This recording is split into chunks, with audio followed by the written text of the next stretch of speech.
Yeah, absolutely, man. I think I got an email about like registering for an ERAS token. Do you know what that's about? Yeah. What's the question with it? Did you register? I don't know how to register for it or what that actually is, an ERAS token, or when I should register by. Was your email from like MBME or like what was it? Something from your No, school? it was just from our school.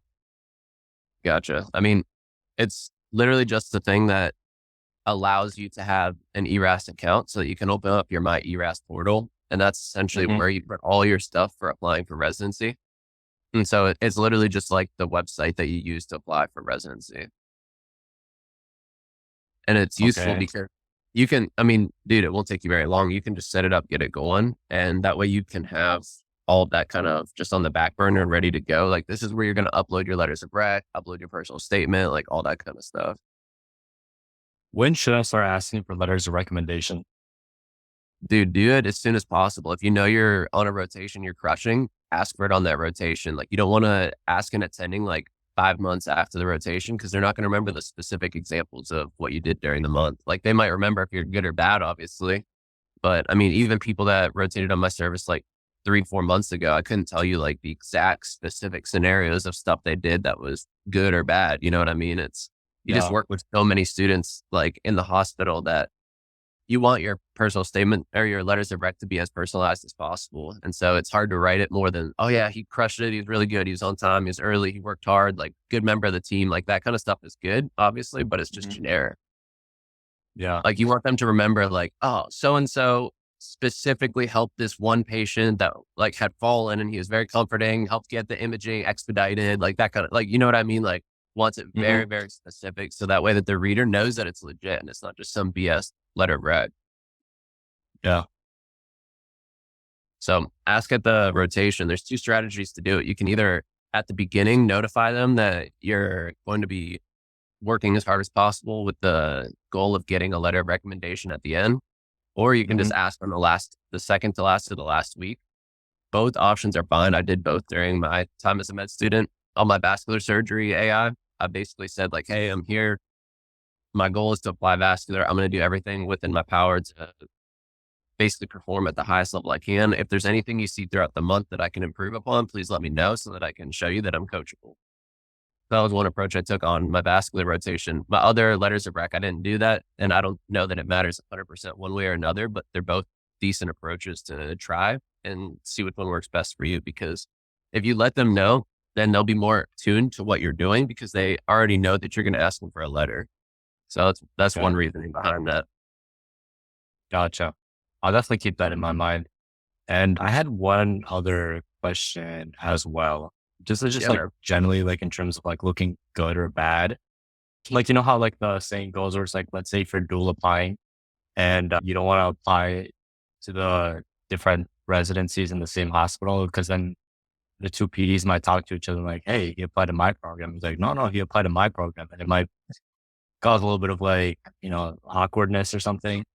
Sure. You go kind of going behind their back and got your eyes set on something else. Sure. But for me, like the idea that I had in my head was like, I was going to apply ortho, but I had the idea of doing some away rotations out of state in Florida. So there's like two residencies in Florida that I'm looking at. And then one along the East Coast, I think it's in North Carolina, that I'm debating on doing an away rotation at. I'm probably going to reach out to them sometime in the next month in terms of like seeing if there's like any time I could go down there and shadow them. That way I could show face even before my away rotation starts, probably in the spring when there's not a whole lot of auditioners there. So that way I'm Sure. not infringing on like other med students who are actually there for their audition. Sure. But I was just wondering, like, let's say the base hospital I'm at right now, they have a ortho program. I've been pretty well connected with that program since like towards the end of my first year when I started that orthopedic journal club. Hmm. And I'm just like a little bit worried. Like, let's say down the road, like I'm doing an audition there and they're asking me like, hey, where else are you doing your auditions? Cause there's like a lot of programs in Michigan for orthopedic surgery, specifically DOs. There's like six. It's like a ridiculous amount. Hmm. And I'm afraid if I'm like, hey, I actually have two lined up in Florida and one in like Tennessee and then one in South Carolina, they're gonna be like, it's gonna raise some eyebrows, be like, huh, I don't think this guy wants to stay in Michigan at all. So we might think twice before we, rank them high. I wouldn't And that worry question about it. is bound to come up. I'm pretty sure they're gonna ask me like, where are you going next and stuff like that. I literally didn't hesitate one time whenever they asked me that, honestly. Like, the more that you show that you're scared to be honest and answer that, the more they're going to think that you're up to something. Like, if you're just like, oh, yeah, like, I got accepted for a few rotations in Florida, Tennessee, here, like all around the place. Like, I really just want to Hmm. get the best experience I can. And I figured that your program is one of the best places I can go. Like, boom, there you go. Like, that's exactly how you handle it. But if you're like, well, I'm going to be in a few different places. I don't really want to say what they are. Like, if you kind of take that approach, Uh, I think you're a pussy, yeah. honestly. Okay. So, like, just Yeah. take it from the chin and just go at it. Just tell them straight up, like, listen, like, I'm going to go to a couple of different states. I'm in Florida, Tennessee, Michigan. I'm going to be all over, but I definitely wanted to rotate at your program because I heard really good things about it. Done. Like, there's nothing they can Mhm. combat that list. Or like I've seen really good things at their program because I'm going to be there like all Yeah, the time exactly. my third year. Exactly, man. That's Are totally you? fine. Like, they know that you got other stuff going on. Like, you're a med student, right? Like, you're not going to just rotate at one hospital or one state. Like, everybody, I went to like 5 different states. You know what I mean? Like, it's totally normal. I went Mhm. like Florida, Pennsylvania, Minnesota. You know what I mean? Like, you go everywhere. That's just how it is. And then you just like act like there's nothing wrong with it because the moment you start to, I don't know, like seem like you're beating around the bush or you're doing something bad, then that just kind of like puts you in that light. That's exactly it, man. That's exactly it. Like, and I've had a lot of students that ask me that same question, especially during interview season, because they're like, "Oh, well, my interviewer asked me like where my next interview is, like where I'm traveling to." Like, no, with virtual, it's a little bit different, but like, it'd be like, "Oh, Mhm. where's your flight going next?" Like, you know what I mean? Like, that was every interview would ask you that, and it's a quote unquote illegal question at interviews. But if you try and Mhm. hide it, people are literally going to be like, "Oh, he's not honest." Like, that's it. Like, that just destroyed your credibility with that one question. Whereas if you're just like, "Oh, next I'm going up to Kentucky," boom, done. That's it. Gotcha.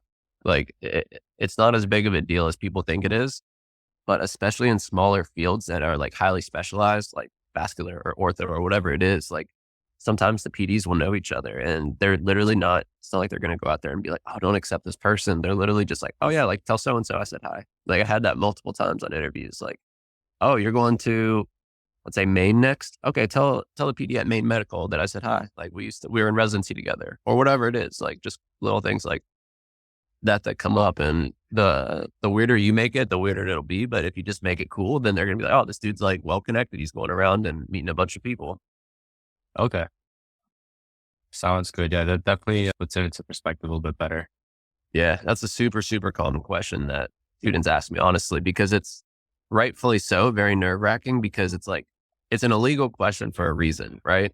Because it adds additional stress and might make people feel that they're like being marginalized or that they're being punished for going out and getting other opportunities. But that's not the case at all. Like, there's no PD that's, from my experience, and I've obviously met a lot of PDs over the years, there's no PD that's going to want you to capsize all your other opportunities for their program because they realize that the algorithm is an algorithm at the end of the day for the match. And they don't have any control over it. You don't have any control over it besides where you're ranked on the list. And so they don't want you to sacrifice your other 10 to 20 interviews for just their one interview because it's not fair to you. And at the end of the day, they want you to become a surgeon, right? Yeah. So that's kind of what it comes down to. And I think that the med students hyper fixate on that and like really, really psych themselves out. But if you just treat it as just another question and you're chilling, like, you're good, bro. Gotcha. For sure, Okay. man. Yeah. Yeah, that was definitely one thing I was thinking about when I immediately thought about the opportunities in Florida. I was like, should I even like try to pursue these? I don't want to like burn bridges here unintentionally. Nah, don't worry about it, bro.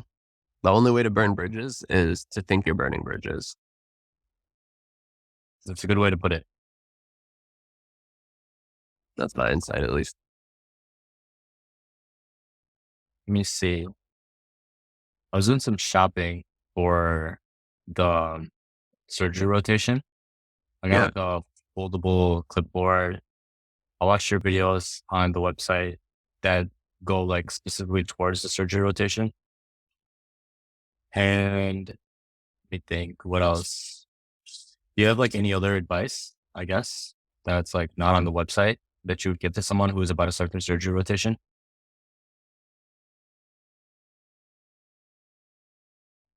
What about sorry, you cut out for just a second. You said, what about the advice for somebody that's about to start the rotation?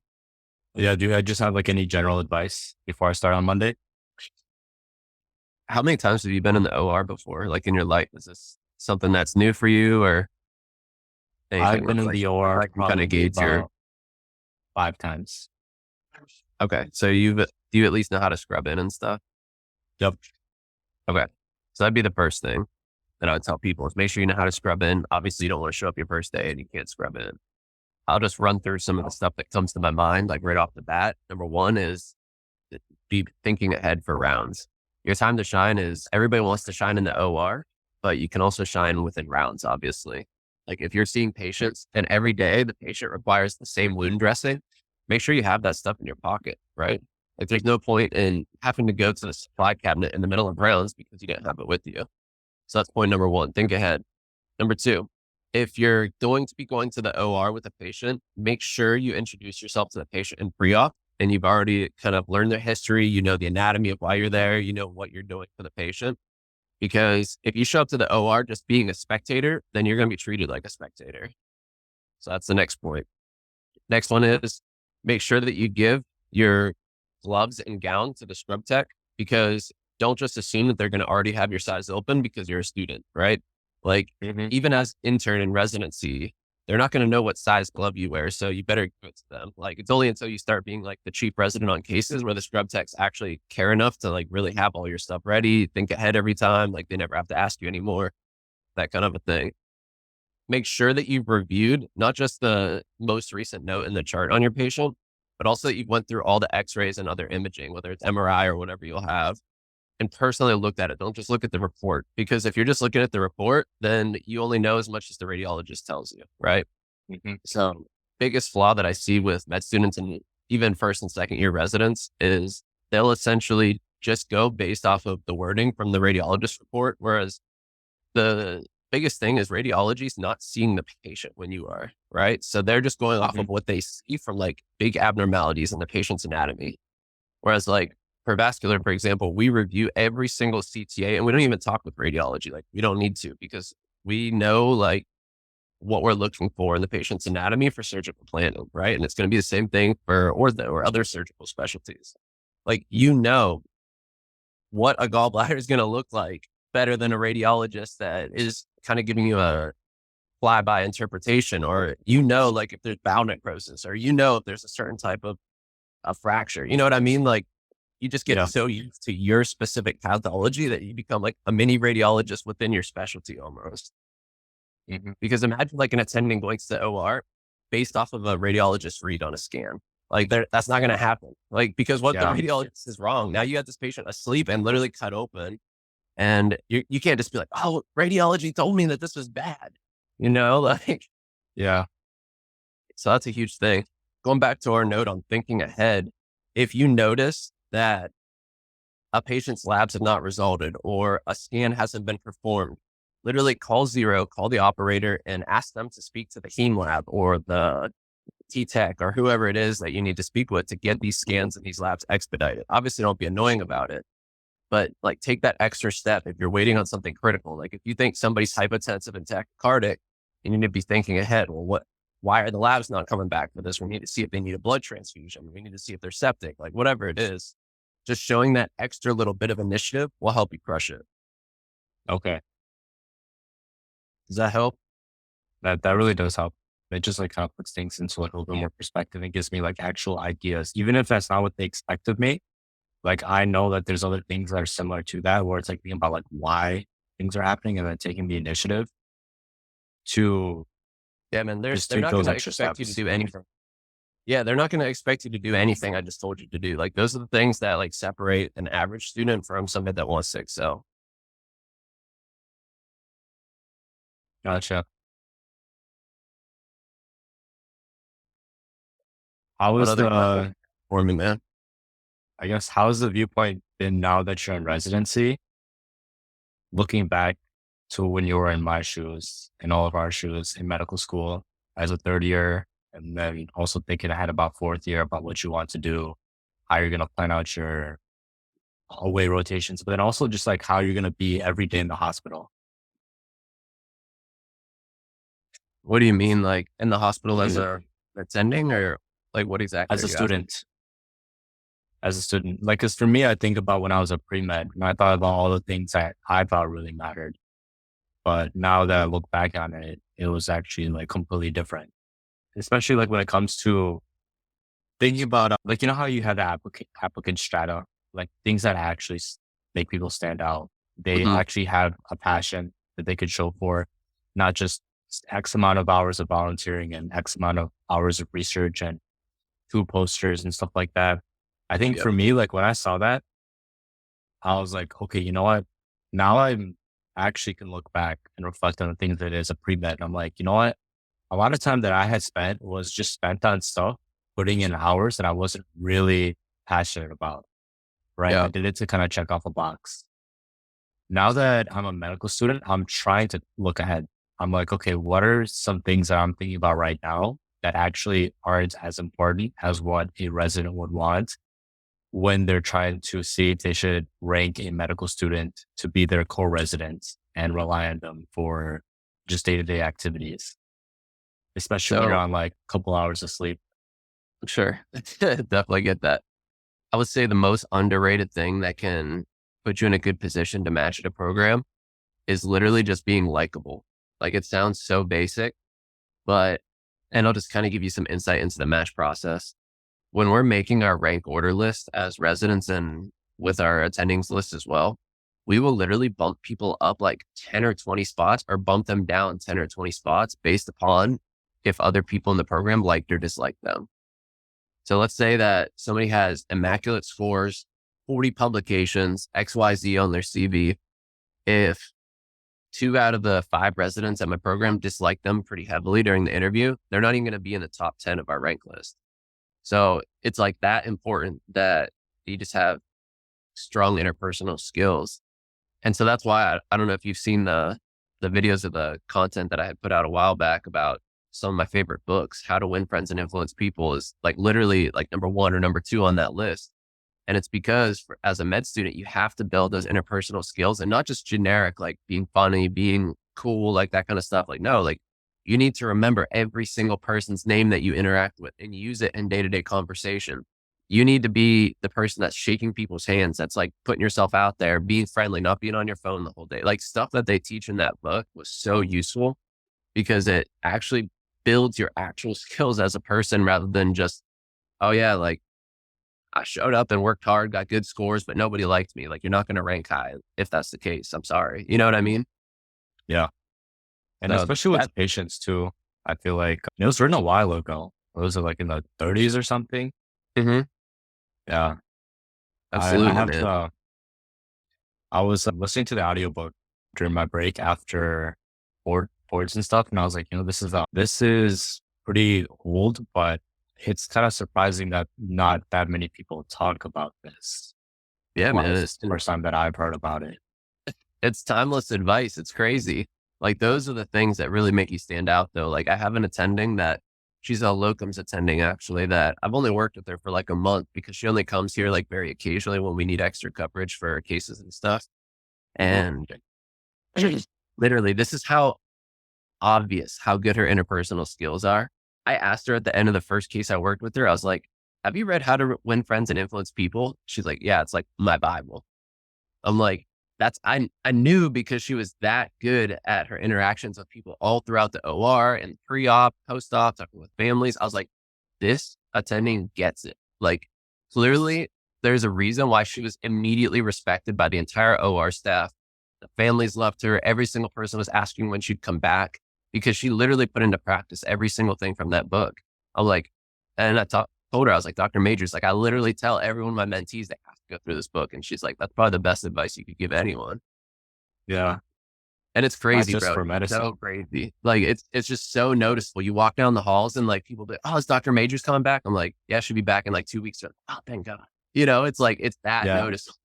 when somebody like really puts it into play.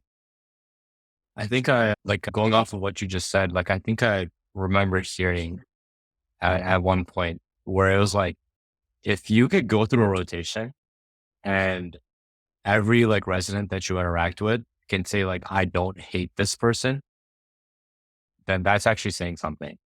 And that's like, that's kind of like a way of like putting it like a different light. It's not that you're like absolutely beloved, but it's like, you're not annoying. Like you haven't done anything where it's like, we have to tell you like, hey, like, pay attention, like, hey, go do this. Like, this is not the appropriate time to be asking questions and stuff like Mhm. that. Or it's like, you've been sitting here this entire time. You have not shown initiative once to be like, hey, can I go see my own patients and stuff like that? That type of deal. It's like, if you could like at least just kind of be there, be helpful when you can be, and not like really overstep your boundaries. And then also, like you were saying, like be coachable too. Like if you make a mistake, that's okay. Just don't make it again. Like I think that's like a huge deal that people get at as well.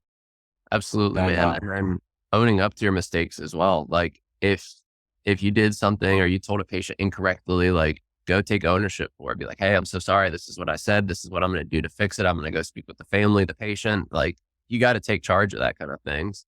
And that says a lot about you because most med students are not going to put themselves out there like that because they're afraid of essentially terminating their opportunities, which is not the case at all. Like we get it. Like we were med students too. We made mistakes at that phase as well, and we still do.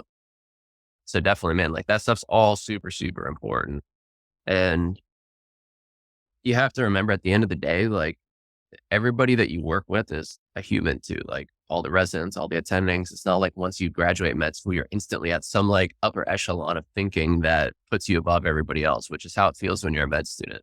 Like everybody you work with has the same type of things that go on in their day to day life as you, like struggles at home, relationship issues, passions, extra hobbies, whatever it is, but find a way to make connections with the people that you work with. Like, even if it's something as simple as like, oh, yo, dude, did you check out the new coffee shop that's got comic books in the corner? Like, whatever it is, like just stupid little things that you can make connections and build rapport with people.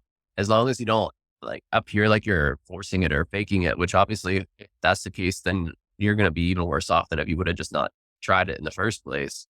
Like yeah, that's super, super useful. Like even if it's just like a same sports team in common with like one of the PGY2s or whatever it is, like they're gonna remember that about you.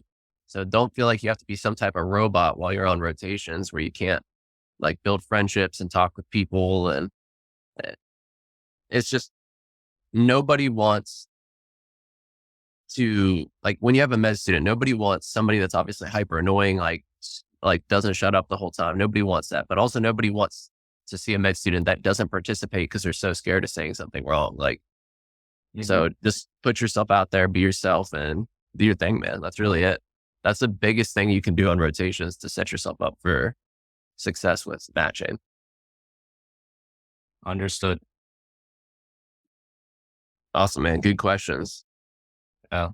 We'll have to clip some of this and put it out there just for like other people with the same questions. Cause I'm sure a lot of people are kind of wondering the same things. Like, how do you stand out on rotations? What should you do before your first surgery rotation? Like those type of questions are really good. Well, this is being recorded. Heck yeah, man. Heck yeah.